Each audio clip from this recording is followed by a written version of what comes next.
ఒక్కొక్కరుగా వచ్చి ఆ వస్తువులు ఇస్తే అవి అమ్మవారికి సమర్పించి తర్వాత అన్ని సమర్పించడం అయిన తర్వాత అమ్మవారికి తోడు వేయకూడదు. ముందున్న వాళ్ళు ఒక్కొక్కరు వరుసగా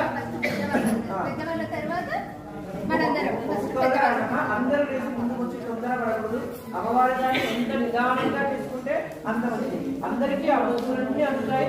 అందరూ ఒక్కొక్కటిగా ముందు సమర్పిస్తారు.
गुरुदेवा मम तापम पा गुरुदेवा मम पापम पा गुरु